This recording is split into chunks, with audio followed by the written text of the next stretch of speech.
Castlevania chants!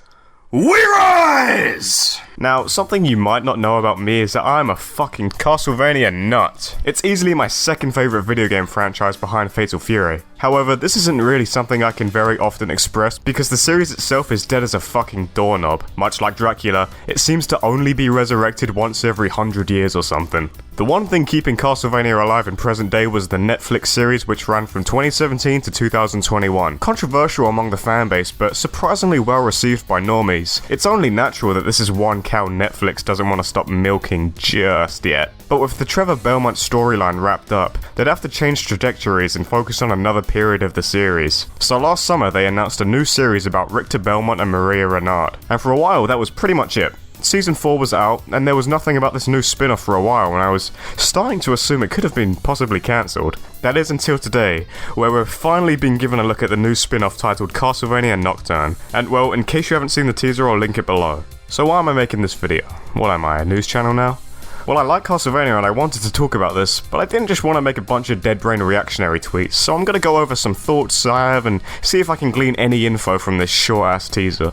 First thing to note is that Richter has been slightly redesigned, and most of the inspiration seems to be taken from his Dracula X Chronicles look, which makes the most sense. An addition I like though is the Lords of Shadow Belmont crest on his back, that Trevor also had on his shirt in the Netflix show.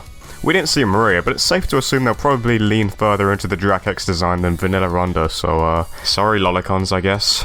Looking at the immediate replies to the teaser on Twitter, it seems like there's a big misconception already building. People are jumping to the conclusion that because Richter is here, it's going to be a Sultan adaptation. And then you've got secondaries replying, actually it's going to be an adaptation of Devil's Castle Dracula X Chino Rondo of Blood, because they're trying to pick up chicks by waxing their Vania knowledge.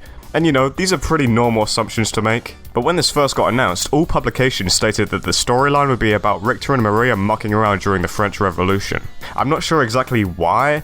Maybe they didn't want to feel as restricted by the source material, but since the French Revolution started in 1789 and Rondo of Blood takes place in 1792, there's no telling if the series will segue into the plot of Rondo and Symphony eventually. So maybe you're huffing copium now because you really wanted a Rondo of Blood adaptation. Well, there is one thing that maybe points towards elements of the game being present in the new show. Total conjecture, but the place Richter's in gave me serious ghost ship vibes, which is I think the 4th level in Rondo of Blood. Unfortunately that's all I got, but you know, the resemblance is there I guess. Last thing to really ask, who apart from Richter and Maria will show up in this? And who do those voices in the teaser belong to? Well, I think I could maybe provide answers to at least 2 of those. There's a higher pitched voice that could belong to Maria. He knows you kill vampires. Granted, they don't exactly sound young enough to be 12 years old, but perhaps they'll age Maria up slight.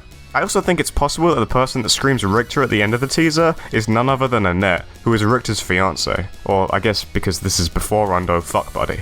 I can't really place any of the other voices. As we're all aware, I'm sure there'll be plenty of Netflix-only additions to the cast, so we'll just have to wait and see. As for who else could show up, well, I definitely hope Alucard is around to some degree. It'd feel like a waste to build him up so well in the previous seasons, and then not use him when you're adapting Richter's story, who I'm pretty sure is the only other Belmont that's ever met him, apart from Julius. Oh shit, never mind, I fucked up. It was brought to my attention right after recording this that you can 100% hear Alucard's voice in the trailer right here. So part of you has died. So, yay, Alucard confirmed. As for Dracula, I'm less confident in his return. Maybe the reason that this is set in the French Revolution is because the Netflix series is pretty much finished with Dracula's character arc and story, and bringing him back to arbitrarily kill humans out of hate again would lessen the impact the Season 2 climax had. Also, it could be possible we'll see Carmilla resurrected in some way, as she was an optional boss fight in Rondo of Blood where she possesses Annette. I feel like that's something the Netflix writers would take advantage of.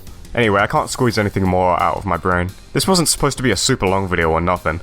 I just needed something quick I could do to relax while I work on my bigger projects. If you've got any thoughts about Castlevania Nocturne, or noticed something I didn't, stick it in the comments. Anyway, I'm done here. See ya.